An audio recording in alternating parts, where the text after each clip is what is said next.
Untuk mula simpan emas, ramai yang beranggapan mereka perlu tunggu harga emas turun atau ada modal besar. Sebenarnya tuan-puan, dengan akaun emas Gap Public Gold ataupun Gold Accumulation Program, tuan-puan boleh menabung ataupun menyimpan emas mengikut bajet tuan-puan, bukan mengikut harga pasaran. Akaun emas Gap ni tuan-puan membolehkan tuan-puan beli emas serendah RM100 sahaja tanpa perlu fikir berapa gram emas atau berapa harga emas semasa. Setiap kali tuan-puan tambah simpanan, sistem akan menukarkan nilai ringgit tuan-puan kepada berat emas dan direkodkan dalam akaun emas yang patuh syariah.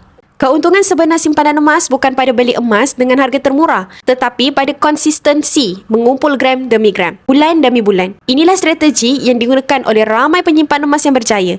Tanpa sedar, simpanan mereka membesar jadi ratusan gram, bahkan kilogram emas. Jika tuan-puan masih menunggu-nunggu harga emas terendah untuk bermula, tuan-puan mungkin akan terus menunggu dan terlepas peluang. Dengan akaun emas Gap ni tuan-puan boleh mula hari ini walaupun dengan bajet yang kecil. Mulakan langkah pertama tuan-puan, beli emas mengikut bajet, bukan mengikut harga. Jadi bagi tuan-puan yang berminat untuk mulakan simpanan emas bersama Public Gold, tuan-puan boleh sahaja terus rujuk pin video dekat profile Fad atau klik link di bio. Nanti Fad akan bantu tuan-puan dengan sebaiknya.